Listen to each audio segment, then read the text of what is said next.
This is kind of a rough guide on how to pull a EJ25. I'm basically there.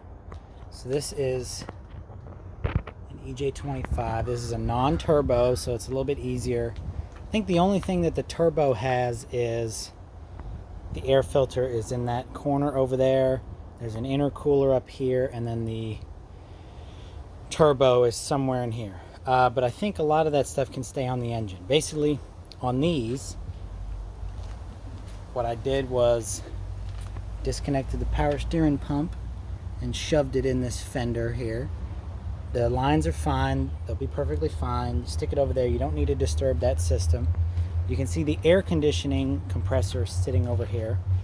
When we get ready to pull the engine, I'll put the compressor over here. That's no problem.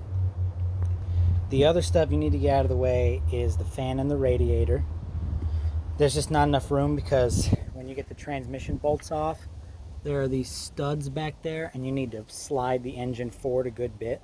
So what I would do, leave the AC compressor, put some cardboard here to protect it. This should be enough space to get it over, and then you can winch it up. Just make sure you're doing it with 2 people. Obviously, drain the coolant. You need to disconnect that coolant hose, of course. Back here, stuff to disconnect. Obviously, stuff on the air box. You got this one big wiring connector for almost all the stuff under the hood, so that's good. Disconnect these little sensors. I believe that's the shift sensor and the speed sensor. Don't quote me on that. And then, let's see, that's everything over here. Over here, that is the alternator cable. You can see that hooks up right there. And then that little connector, you saw that connector right there. There is a connector that goes on the air conditioning, but you can get all that. Obviously, the battery needs to get out of the way.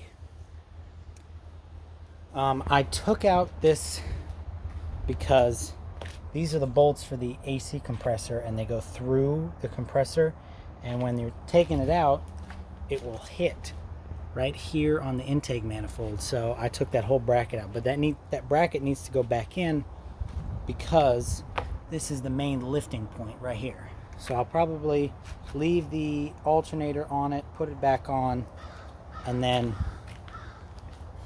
we'll move the AC compressor out of the way when we go to winch the car up. Other things that need to get disconnected. Oh, all the belts up here, that needs to go. At the back, you don't need to disconnect the starter yet, but I already did. And then at the back here, there is a sensor on the starter right there. There are 2 heater core hoses right there. Those need to get disconnected. And then this right here, this brake booster hose, it goes up here.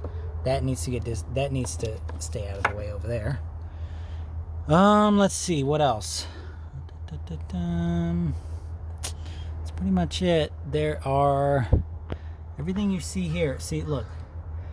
That is the engine, that's the transmission. So really the engine is like the engine is like here in the car. This is the engine. It's very small, it's a very compact engine. That all back there is the transmission. We're just wanting to get the engine forward enough and lift it up so we can do the rear main seal because it's leaking like hell. And this is easier than pulling the transmission back. I know what you're thinking, but is it? Transmission, you have to do the prop shaft, the entire exhaust. You have to do this whole spider web of mounts back there. This engine needs engine mounts anyway. I have to do an axle over there, so I want the transmission to stay in the car. Plus, if you don't drop the transmission, you don't lose all the transmission fluid, because when you pull the axles out, you lose all your fluid. Other things is that when you do this, you don't have to drain the oil. The only fluid that you actually lose pulling this engine is the coolant. No problem. There are some of the bolts I had to take out, some of that didn't need to come out. The only other thing to disconnect are these fuel hoses right here. One's in the towel, and then there's a return hose. So you got your pressure hose and your return hose. Other than that, that's really it. The only thing I need to disconnect.